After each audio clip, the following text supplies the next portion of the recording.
मेरी जिंदगी का सबसे हौलनाक दिन वो था जब मुझे पहली मर्तबा सेंट्रल जेल के भारी दरवाजों के अंदर ले जाया गया।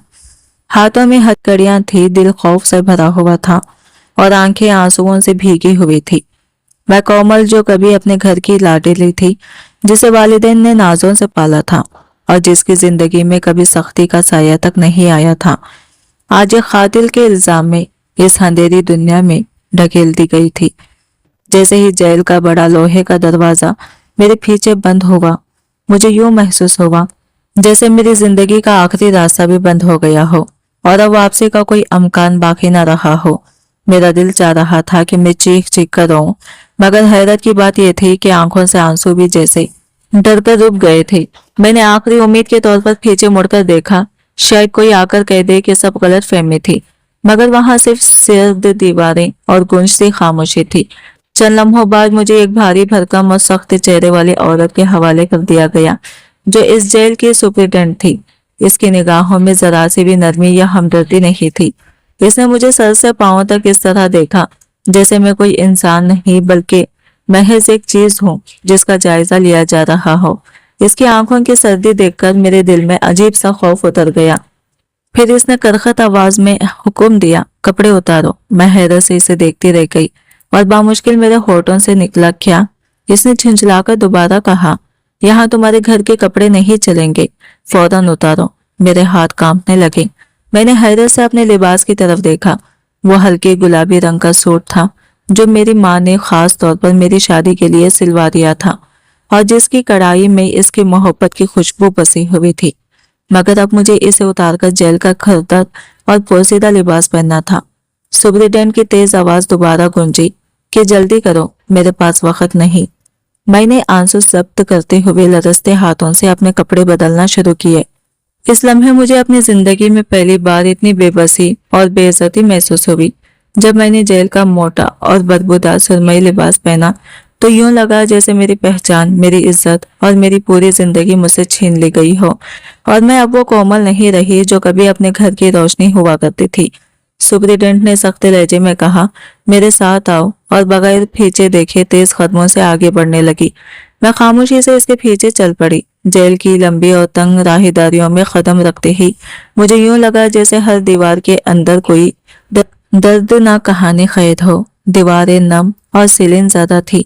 हवा में एक भारी सी बदबू फैली हुई थी जिससे मेरा सांस घुटने लगा। रास्ते में कई कैदी औरतें नजर आई।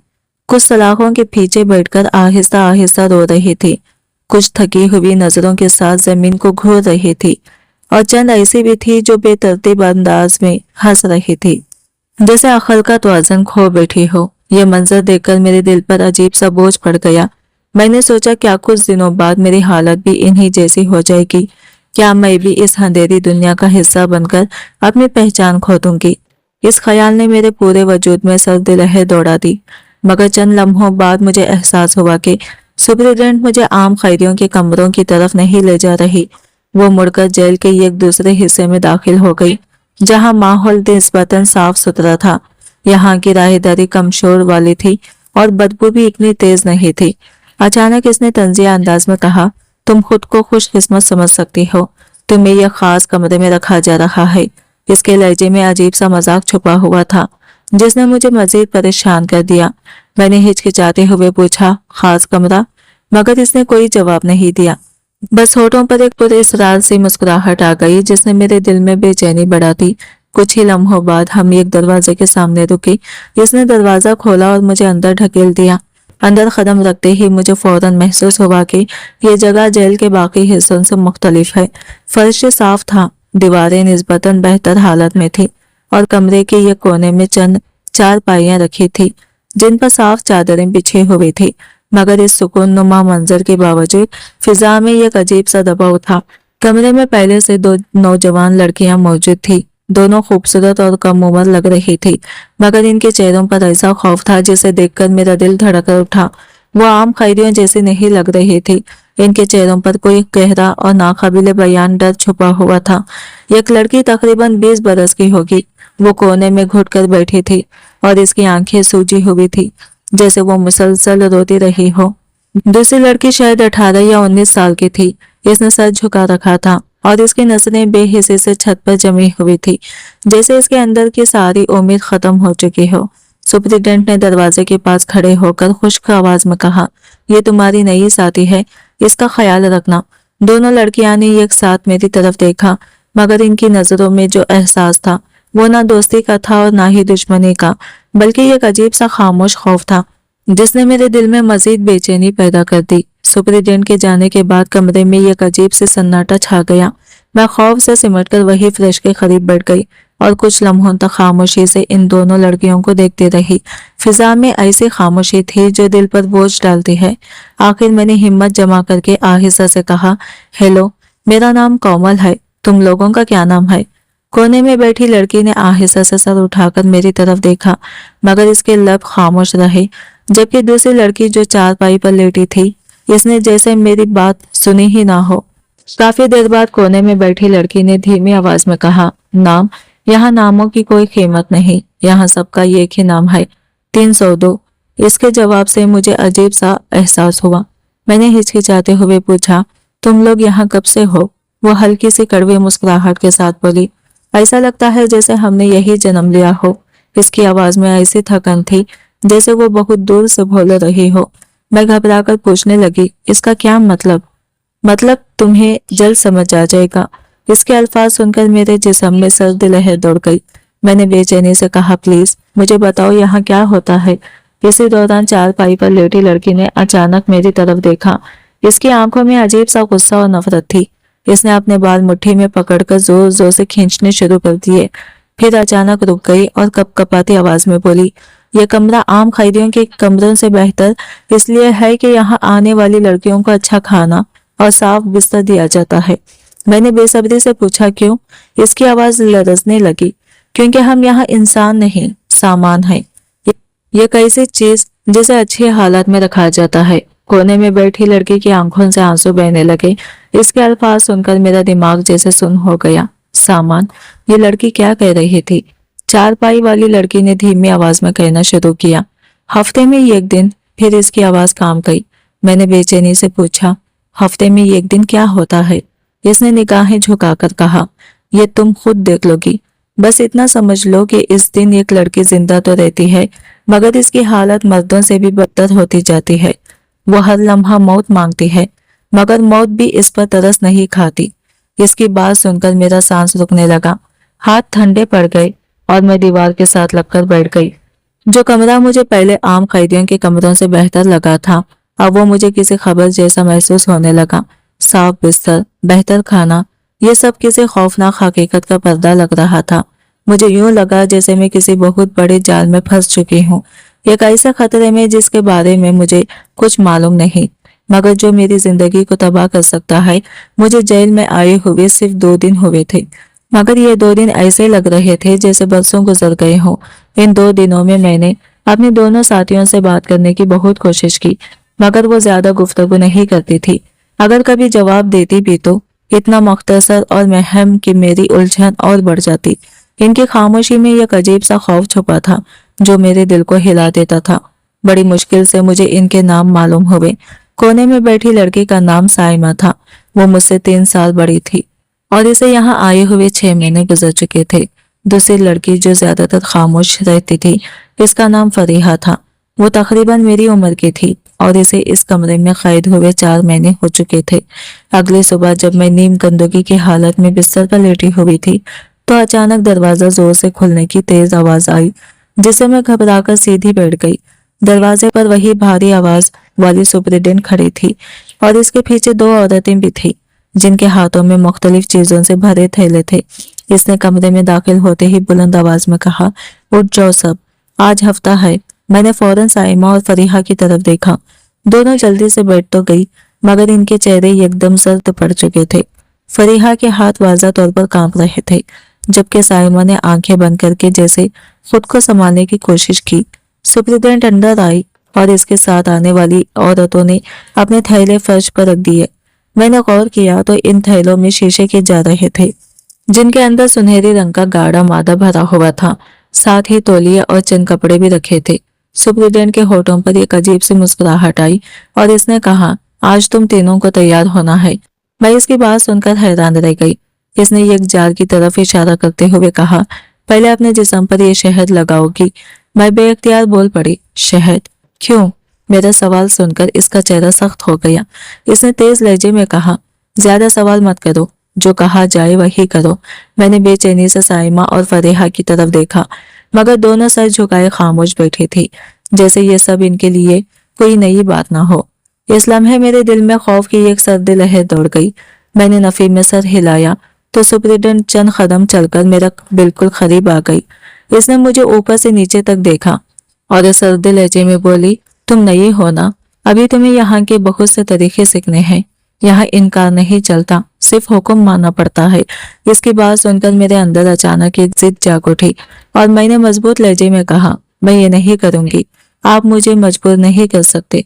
अगली सुबह जब मैं नीम गंदगी की हालत में बिस्तर पर लेटी हुई थी, अचानक दरवाजे की जोरदार खुलने की आवाज ने मुझे चौंका दिया। दरवाजे पर सुपरिटेंडेंट खड़ी थी और इसके पीछे दो औरतें भी थी, जिनके हाथों में थैले भरा हुआ सामान था। इसने बुलंद आवाज में कहा, उठो सब, आज हफ्ता है। मैंने साइमा और फरीहा की तरफ देखा। दोनों फौरन बैठ गई, मगर इनके चेहरे सफेद पड़ गए थे। फरीहा के हाथ कांप रहे थे और साइमा ने आंखें बंद कर लिए, जैसे किसी संजीदा खौफ में डूब गई हो। सुपरिटेंडेंट कमरे में दाखिल हुई और साथ आगे वाली औरतों ने सामान फर्श पर रख दिया, जिनमें सुनहरे रंग का गाढ़ा मादक भरा हुआ था, साथ तौलिया और कपड़े भी। वो एक अजीब सी मुस्कुराहट लिए बोली, आज तुम तीनों को तैयार होना है। मैं हैरत से पूछ बैठी, तैयार होना? क्यों? मगर इसने जवाब देने के बजाय करीब आकर कहा, सवाल मत करो, जो कहा जाए वही करो। मैंने साइमा और फरीहा की तरफ देखा। दोनों सर झुकाए खामोश बैठी थी, जैसे ये सब कुछ इनके लिए मामूल बन चुका हो। मेरे दिल में एक सर्दी लहर दौड़ गई। खौफ ने पूरे जिस्म पर कब्जा कर लिया। मैंने नफी में सर हिलाया तो सुपरिटेंडेंट करीब आ गई। ऊपर से नीचे तक मेरी तरफ देखते हुए कहा, तुम नहीं हो, यहाँ इनकार की कोई गुंजाइश नहीं, बस फर्मा बरदारी है। मैंने अपने अंदर की हिम्मत जमा की और मजबूत लहजे में कहा, मैं ये नहीं करूंगी, आप मुझे मजबूर नहीं कर सकती। मेरे दिल की धड़कन दीवाना दाद तेज हो रही थी। साइमा और फरीहा सर झुकाए खड़ी थी और मैंने कैमरे की तरफ देखा। यकीन था कोई हमें देख रहा है। अचानक कमरे में एक मर्द की आवाज गूंजी, जो किसी स्पीकर से आ रही थी। आज तुम्हारे पास 3 इख्तियारात हैं, इसने कहा। दिल तेजी से धड़क रहा था और मैंने सोचा, इख्तियारात? क्या वाकई ये मेरे लिए है? पहली तो आम सी थी, दूसरी ठीक, लेकिन तीसरी? वो आवाज वही थी, जैसे वो मुझे देख रही हो। पूरे जिस्म में सर्दी दौड़ गई। फिर बोली, कोमल को ले आओ। ये अल्फाज सुनते ही जमीन मेरे पांवों तले से निकल गई। मेरा नाम क्यों? ये सब क्या हो रहा है? मेरी सोचों में उलझन थी, मगर सुपरिटेंडेंट मेरे करीब आ गई। चेहरे पर एक अजीब सी मुस्कुराहट थी और तंजिया भरा लहजा। चल भाई, तेरी किस्मत आज चमकने वाली है। मैंने इनकार किया, मैं नहीं जाऊंगी, मगर दो औरतें मेरे बाजू पकड़कर जोर से खींचने लगी। मैं मजामत करती रही, इल्तिजा करती रही, छोड़ दो प्लीज। लेकिन वो ताकतवर थी और साइमा और फरीहा बस आंखों से मुझे देख सकती थी, कुछ नहीं कर सकती। मैं चीखती रो रही थी, हर कदम पर जमीन पर पांव रगड़ते, लेकिन वो दोनों औरतें मुझे किसी ख्वाबों से बाहर ले जा रहे थे। मोटी सुपरिटेंडेंट पीछे पीछे चल रही थी और इसके चेहरे की सख्ती ने मेरे दिल को कांपने पर मजबूर कर दिया। यह कोई मामूली मुस्कुराहट नहीं थी, ये एक शैतानी मंसूबे की झलक थी। मेरे जिस्म में खौफ और अस्तरब का तूफान उठ रहा था और मैं जान रही थी कि ये लम्हा मेरी जिंदगी के सबसे खतरनाक और फैसलाकुन लम्हात में से एक है। फ्रांक की आंखों में एक अजीब चमक थी, जैसे इसे कोई बड़ी कामयाबी हासिल हो गई हो। मैं धाड़ती हुई इल्तिजा कर रही थी, प्लीज मुझे छोड़ दो। मेरी आवाज खौफ से कांप रही थी, दिल की धड़कनें बेकाबू। मैंने कुछ नहीं किया, फिर भी एक औरत ने मेरे बाजू को मजबूती से पकड़ लिया। चलो अब तुम्हें सुनना है, कहानी सुननी है, इसने हुक्म दिया, मगर जवाब देने की जहमत नहीं की। हम बाहर निकले और एक दूसरी इमारत की तरफ बढ़ गए, जो पहले से बिल्कुल मुख्तलिफ थी। सियाह बालियों की छत, साफ सुथरा रास्ता, हर चीज में संजीदगी और शाइस्तगी थी, जैसा कोई जेंटर का हिस्सा नहीं, बल्कि किसी अमीर और ताकतवर आदमी का महल। अंदर कदम रखते ही मैं हैरत ज़दा रह गई। दीवारें साफ और चमकदार, फानूस छत से लटक रहे थे। फ्रेश ऐसा साफ कि हर कदम की गूंज सुनाई दे रही थी। हम एक लंबी राहदारी से गुजरे और एक सिपाही ने हमें देखकर बुरा सा मुंह बना लिया। कितनी देर कर दी, साहब कब से इंतजार कर रहे हैं, वक्त की पाबंदी का ख्याल रखो। इसके लहजे में तनकीद और गुस्सा साफ महसूस हो रहा था। मैं खामोशी से पीछे रह गई। दिल में खौफ और हैरत का तूफान उठ रहा था। यहाँ सब कुछ पहले वाले जेल की कमरे से बिल्कुल मुख्तलिफ था, लेकिन इसी तब्दीली में छुपी हुई खतरनाक ताकत ने मेरे दिल में खौफ और बेचैनी पैदा कर दी थी। मैं अपने कदमों की आवाज सुनते हुए बड़े दरवाजे के सामने रुक गई। दरवाजे बारीक कड़ी से जुड़ा हुआ था, जिस पर चमकदार नक्श बनते थे, जैसे ये किसी खाला का दरवाजा हो। एक औरत ने दरवाजा खोला और मुझे अंदर ढकेल दिया। जैसे ही मैं कदम अंदर रखा, दरवाजा पीछे से जोर से बंद कर दिया गया और मैं मुकम्मल तौर पर तन्हा रह गई। कमरे की शान और आलीशानी ने मुझे पहले हैरान किया, लेकिन जल्दी ही खौफ में बदल गई। बीच में एक शानदार सोफा, इसके सामने शीशे की बड़ी मेज जिस पर अजीब और गरीब बोलटें और बर्फ रखी थी, और फर्श पर महंगे कालीन बिछे हुए थे। हर कदम पर पाँव ढस रहे थे, लेकिन ये आलीशानी भी मेरे दिल में दहशत पैदा कर रही थी। मेरी नजरें जब दीवारों पर गई तो मेरी आंखें फटी की फटी रह गई। वहां खवातीन के नीम अरैया तस्वीर लगी थी, कुछ इतनी बेबाक कि मैं फौरन अपनी नजरें हटा लेती। पूरे जिस्म में कपकपी दौड़ गई। ये क्या जगह थी? मुझे यहाँ क्यों लाया गया था? हर तरफ खौफ छाया हुआ था और मैं कमरे के दरमियान खड़ी, सांसें तेज और दिल बेकाबू, सिर्फ सोच रही थी कि अब आगे क्या होगा। एक कोने में एक बड़ा पलंग था, जिसका इर्द गिर्द सुर्ख और भारी पर्दे लटक रहे थे। यह मंजर और इसकी आलीशानी, साथ साथ खौफनाक खामोशी मुझे अंदर से लर्जा रही थी। दिल धड़क रहा था, जैसे हर लम्हा कुछ खतरनाक होने वाला है। मेरा दिमाग मुकम्मल उलझा हुआ था और मैं हर तरफ से महसूर महसूस कर रही थी, जैसे यह कमरा सिर्फ मेरे लिए बनाया गया हो, ताकि मेरी हिम्मत और हौसला आजमाया जाए। मेरे जहन में खौफनाक ख्यालात का तूफान उठ रहा था। मैं दरवाजे की तरफ दौड़ी और जोर जोर से इसे खोलने की कोशिश करने लगी, लेकिन वो बाहर से बंद था। मैंने मुट्ठी से दरवाजा पीटा और बेबसी से पुकारा, प्लीज खोलो, मुझे यहाँ से निकालो। लेकिन कमरे में सिर्फ खामोशी थी, कोई जवाब नहीं आया। मेरे आंसू रुकने का नाम नहीं ले रहे थे और मैं पूरी तरह टूट चुकी थी। दिल में ख्याल आया कि मेरा हर ख्वाब, हर उम्मीद जैसे खत्म हो गई हो। अम्मी अब्बू, काश आप यहाँ होते, ब्राश आप मुझे बचा सकते। मैंने दरवाजे के साथ बैठकर अपने कपड़ों में मुंह छुपा लिया और जोर जोर से रोने लगी। मेरा पूरा जिस्म कांप रहा था और मुझे एहसास था कि मुझे यहाँ किसी बड़ी आजमाइश या खतरे के लिए लाया गया है। इसी लम्हे मेरी नजर अपने हाथों पर पड़ी और याद आया कि मैं वजू कर चुकी हूँ। दिल में एक उम्मीद की किरण रोशन हुई। अल्लाह का शुक्र है, मेरा वजू है, मैं अभी भी तेरी पनाह में हूँ, मैंने खुद से कहा। गम के इस अंधेरे में मुझे राह की याद आई और एक सुकून का एहसास हुआ। मेरी नजर कोने में जाई नमाज पर पड़ी, जैसे अल्लाह ने मेरे लिए मदद का एक रास्ता खोल दिया हो। कांपते हाथों से मैंने जाई नमाज उठाई और नमाज पढ़ने के लिए खड़ी हो गई। जब मैंने सजदे में झुककर अल्लाह के हुजूर दुआ की तो मेरे आंसू खुद ब खुद बहने लगे।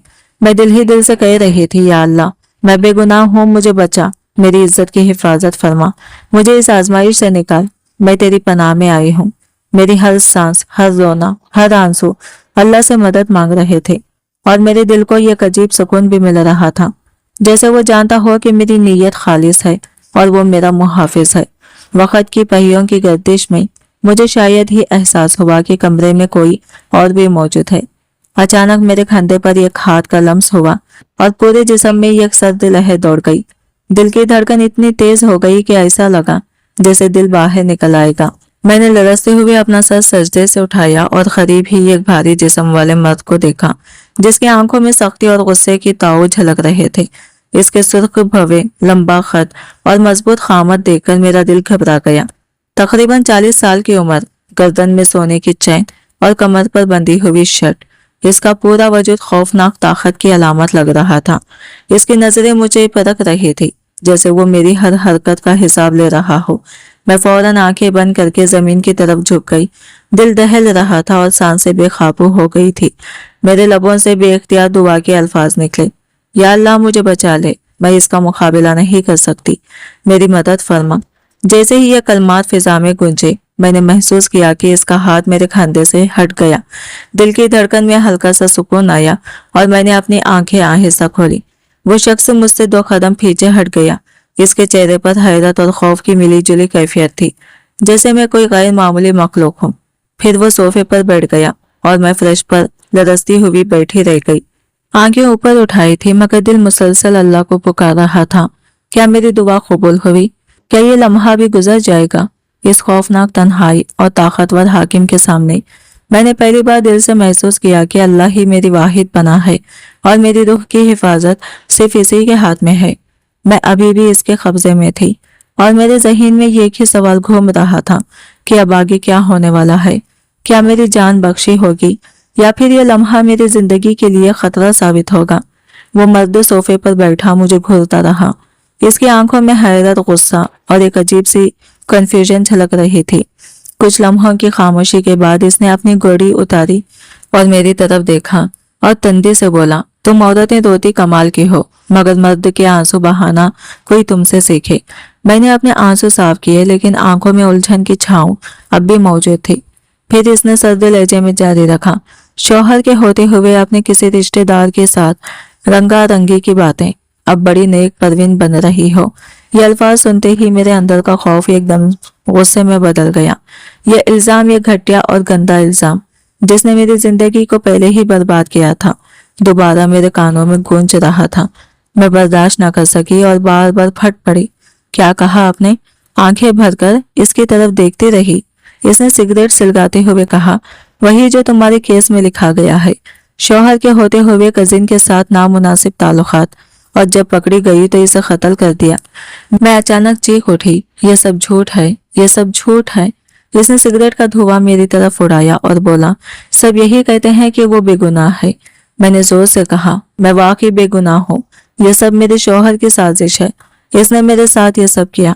मेरे आंसू दोबारा बहने लगे लेकिन मैंने खुद को कंट्रोल करने की कोशिश की। मैं नहीं चाहती थी कि रोते हुए इसके सामने अपनी कमजोरी दिखाऊं, क्योंकि दिल की पूरी ताकत के बावजूद मैं अपने बेगुनाह होने का सबूत देना चाहती थी। मैंने अपनी आंखें बंद की और अपनी कहानी सुनाना शुरू किया। मेरा नाम कोमल है और मेरे वालिदैन का इंतकाल हो चुका था। मेरी आवाज कांप रही थी, दिल की धड़कन बेतरतीब थी। पहले अब्बू का इंतकाल हुआ, दिल का दौरा पड़ने के बाद वो हमें छोड़ गई। 6 माह बाद अम्मी भी चली गई। वो अब्बू की जुदाई बर्दाश्त न कर सकी।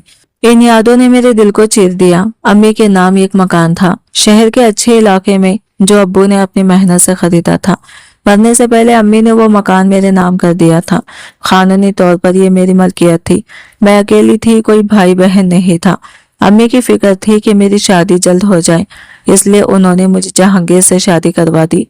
जहांगीर हमारे रिश्तेदार का बेटा था। अम्मी को यकीन था कि वो मेरा ख्याल रखेगा, लेकिन शादी के फौरन बाद अम्मी के जाने के बाद ही जहांगीर की असलियत सामने आ गई।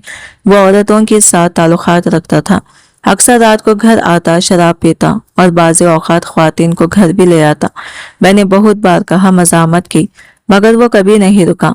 मुझे मारता, गालियां देता और कहता कि ये इसकी मर्जी है, कोई इसे रोकने वाली नहीं। मेरी आंखों से फिर आंसू बहने लगे। बाद में इसने मेरे मकान का मुतालबा किया, चाहता था कि वो मकान इसके नाम कर दो, लेकिन मैंने सख्ती से इनकार कर दिया। इस मकान के लिए मेरे अंदर एक जज्बाती लगाव था। ये मेरे वालिदैन की आखिरी निशानी थी और मैं इसे कभी भी किसी की मर्जी के लिए कुर्बान नहीं कर सकती थी। मैं जानती थी कि मेरे वालिदैन की मेहनत की कमाई जहांगीर के हाथ में है और वो इसे शराब, जुआ और औरतों पर बर्बाद कर देगा, इसलिए मैंने सख्ती से इनकार कर दिया। इंस्पेक्टर ने पूछा और इसी वक्त से इसका रवैया और भी खतरनाक और जारहाना हो गया। रोजाना झगड़े होने लगे, धमकियां बढ़ने लगी कि अगर मकान नहीं दिया तो वो मुझे बर्बाद कर देगा। मैं बोलते बोलते रुक गई। अगला हिस्सा बताना सबसे मुश्किल था। दिल और दिमाग में दर्द के साथ मैं खामोश हो गई। इंस्पेक्टर ने बेचैनी से पूछा, फिर क्या हुआ? मैंने आहिस्ता आहिस्ता कहा, मेरा ये कजिन अहमद था, मामू का बेटा। वालिदैन के जाने के बाद वो कभी कभी मेरा हाल पूछने आ जाता था। इंस्पेक्टर ने शक की लहर में पूछा, क्या तुम इसे पसंद करती थी? मैं फौरन बोली, नहीं, वो बस मेरा भाई जैसा था। अम्मी के बाद वो सिर्फ पीछे से मेरी मदद करता, कभी पैसे देता, बस इतना ही। इंस्पेक्टर ने गौर से मुझे देखा। जहांगीर को अहमद का आना हरगिज अच्छा न लगता था, इसलिए अहमद ने आना छोड़ दिया, लेकिन जहांगीर को फिर भी चैन न आया। मैंने आगे कहा, चंद दिन पहले मेरी तबीयत खराब हो गई, बेहोश हो गई। मेरी हमसाई ने जहांगीर को फोन करने की कोशिश की, लेकिन राबिता ना हो सका। तब अहमद को बुला लिया गया। वो मुझे हॉस्पिटल ले गया। 1 हफ्ते में दाखिल रही और अहमद ने सारे अखराजात खुद अदा किए। वही मुझे घर वापस लाया। मेरे दिल को यादें चुभ रही थी और तभी जहांगीर अचानक घर आ गया। साथ में इसकी गर्लफ्रेंड नाजिया भी थी। जहांगीर ने अहमद को देखा तो फौरन आपे से बाहर हो गया। गुस्से में चीखा, तुम मेरी बीवी के पास क्यों आते हो? तुम्हारी नीयत क्या है? अहमद ने सुकून से जवाब दिया, मैं कोमल को हॉस्पिटल से लेकर आया हूँ। जो तुम्हारा फर्ज था, तुमने अपना फर्ज पूरा नहीं किया। अगर अहमद की बातें ना होती तो शायद मुझे यहाँ आने की कभी जरूरत न पड़ती, लेकिन जंगली ने इनके अल्फाज सुनकर फौरन गुस्सा कर लिया और मेरे सामने अहमद को कत्ल कर दिया। मैं चीख मारती रही, रोती रही, लेकिन नाजिया ने मुझे पकड़ रखा था और मैं बिल्कुल बेबस थी। खून हर तरफ फैल चुका था। अहमद चीख रहा था और मैं कुछ भी नहीं कर सकी। फिर जंगली ने पुलिस को फोन किया और झूठा इल्जाम लगाया कि अहमद और मैं गैर मुनासिब ताल्लुकात में थे और जब मैं इसके साथ ना आई तो इसने मुझे कत्ल करने की धमकी दी। नाजिया ने भी इसकी बात की तस्दीक की और पुलिस ने दोनों की झूठी गवाही कबूल कर ली। इसी तरह मैं यहाँ फंस गई। इंस्पेक्टर ने सिगरेट बुझाते हुए करीब झुककर कहा, तो तुम्हारे पास कोई सबूत नहीं कि अपने बेगुनाही साबित कर सको? तुम चाहते हो कि मैं सब पर यकीन कर लूं? ये अल्फाज सुनते ही मेरा दिल टूट गया। अपनी जिंदगी के सबसे भारी लम्हे दोबारा दोहराना आसान नहीं था, लेकिन मैंने उम्मीद के साथ सब कुछ इंस्पेक्टर को बयान किया। शायद कोई अच्छा नतीजा निकल आए, लेकिन सामने बैठा ये शख्स बिल्कुल मुतमईन नजर आया। इसे मेरी बातों पर एतबार न था। इंस्पेक्टर ने सख्त लहजे में कहा, कानून आंसू देखकर फैसला नहीं करता, कानून सबूत मांगता है। अगर तुम्हारे पास कोई सबूत है तो मुझे दिखाओ। ये सुनते ही मैं चीख पड़ी। अगर मेरे पास सबूत होता तो क्या मैं यहाँ होती? मेरे पास इतने पैसे भी नहीं कि वकील रख सकूं। मैं फर्श पर बैठ गई और ज़ारो खता रोने लगी। कोई भी मुझ पर यकीन नहीं कर रहा था। दिल में खौफ बढ़ रहा था कि शायद यही जगह मेरी मौत बन जाए। मैंने भीगी पलकों से इंस्पेक्टर की तरफ देखा। दिल में एक ही दुआ थी कि शायद वो सच्चाई को समझे और मुझे इंसाफ मिले। मैंने अपने हाथ जोड़कर इल्तिजा की, प्लीज मेरी बात पर यकीन करें। अगर मुझे इंसाफ नहीं देना तो कम से कम मेरे शौहर जहांगीर को तो पकड़े। मुझसे और नाजिया से पूछे, पड़ोसियों से मालूम करे कि इस दिन क्या हुआ था। इंस्पेक्टर खामोशी से मेरी तरफ देख रहा था। इसके चेहरे पर गौर फिक्र के गहरे निशानात थे। मैंने महसूस किया कि ये सख्त और संजीदा आदमी शायद मेरी आखिरी उम्मीद है। वो कमरे में आहिस्ता चलने लगा, पेशानी पर शिकने और गहरी सोच में डूबा हुआ। मैं अपनी जगह बेहरकत बैठी, दिल जोर जोर से धड़क रहा था। हर लम्हा दुआ कर रही थी कि शायद वो मेरी सच्चाई पहचान ले। अचानक वो रुक गया और मेरी तरफ देखा। अगर तुम सच कह रही हो तो ये बहुत बड़ा जुर्म है। एक बेकसूर औरत को जेल में डालना और इसकी जायदाद हथियाना तुम्हारी बातों में हकीकत की झलक है। मैंने अपनी आवाज कांपती हुई कहा, मैं मजलूम हूँ, मैंने कोई गलती नहीं की। इंस्पेक्टर ने फौरी तौर पर अपने आला अफसरान से राबिता किया और मेरे केस की दोबारा तफ्तीश की इजाजत तलब की। इसकी संजीदगी ने मुझे पहली बार उम्मीद की किरण दिखाई। अगले चंद दिनों में इसने मेरे शौहर जहांगीर पर खुफिया निगरानी शुरू कर दी। इसके लिए काबिल एतमाद मुजरिमों की टीम लगाई गई जो हर हरकत पर नजर रखती रही। 3 दिन की मुसलसल निगरानी के बाद कुछ इंतहाई मशकूक मामला सामने आए। जहांगीर ने मेरे मकान पर गैर कानूनी कब्जा कर लिया था और वहां मुबीना तौर पर गैर कानूनी सामान रख रहा था।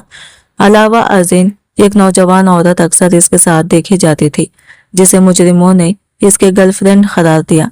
इंस्पेक्टर ने मेरे कजिन के कत्ल के केस की दोबारा तहकीक शुरू की और पुलिस फाइलों का बगौर जायजा लिया।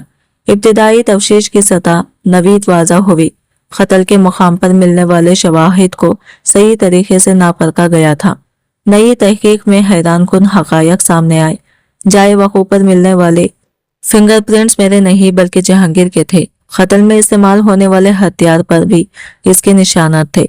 अलावा हसीन एक पड़ोसी ने बयान दिया कि इसने इस रात जहांगीर को मेरे कजिन के साथ झगड़ते हुए देखा था। ये तमाम शवाहिद मेरी बेगुनाही के वाज़ह सबूत थे। इंस्पेक्टर ने फौरी कार्रवाई करते हुए जहांगीर को गिरफ्तार करने का हुक्म दिया और मैं पहली बार दिल से सुकून महसूस कर रही थी कि शायद आखिरकार इंसाफ का दिन आ ही गया है। जहां वो अपने मकान पर अपनी गर्लफ्रेंड के साथ मौजूद था, दोनों को गिरफ्तार कर लिया गया। जब जहांगीर थाने पहुंचा तो इसका चेहरा खौफ से पीला पड़ गया। इसे अच्छी तरह एहसास हो चुका था कि अब इसकी तमाम झूठ और साजिशें बेनकाब हो जाएंगी। थाने में जहांगीर को अलग हिरासत में रखा गया और नाजिया को भी एक अलग कमरे में मुंतकिल किया गया। इंस्पेक्टर ने सबसे पहले नाजिया से पूछगिछ शुरू की। जब इस पर दबाव डाला गया और शवाहिद सामने रखे गए तो इसकी आंखों में खौफ के आंसू नमूदार हुए और वो कांपने लगी। मैंने कुछ नहीं किया, यह सब जहांगीर का मंसूबा था। नाजिया ने चीख कर कहा, इसने ये सारा खेल रचाया कोमल का मकान हथियाने के लिए और अपनी साजिश में अहमद के कत्ल का इल्जाम कोमल पर डाल दिया। नाजिया के बयान के बाद इंस्पेक्टर ने जहांगीर से सख्त पूछगिछ की। जब इसे बताया गया कि नाजिया ने सब कुछ बयान कर दिया है और तमाम शवाहिद इसके खिलाफ मौजूद है तो वो घबरा गया। काफी देर तक इसने इनकार किया, लेकिन जब शवाहिद और नाजिया का बयान साथ पेश किया गया तो बिलाखिर वो टूट गया। जहांगीर ने अपना जुर्म कबूल कर लिया और एतराफ किया कि इसने कोमल की कजिन अहमद को कत्ल किया था और इल्जाम मेरे ऊपर डाल दिया ताकि मकान हत्या सके। इसने यह भी तस्लीम किया कि पुलिस वालों को रिश्वत दी थी ताकि सही तफ्तीश ना हो। इसका मुकम्मल एतराफ रिकॉर्ड कर लिया गया। इंस्पेक्टर ने फौरी तौर पर मेरी रिहाई का हुक्म जारी किया। जब मुझे बताया गया कि मैं आजाद हूँ तो यकीन नहीं आ रहा था। मेरी आंखों में खुशी के आंसू भर आए। जेल के दरवाजे से बाहर निकलते हुए मैंने आसमान की तरफ देखा और अल्लाह का शुक्र अदा किया। इंस्पेक्टर मेरे इंतजार में था। इसने मुस्कुराकर कहा, कोमल, तुम्हारा मकान वापस दिलवा दिया गया है और जहांगीर अब अपनी सजा से नहीं बच सकता। मैंने आंखों में शुक्र और खुशी के आंसू लिए कहा, आपने मेरी जिंदगी बचाई, बहुत शुक्रिया।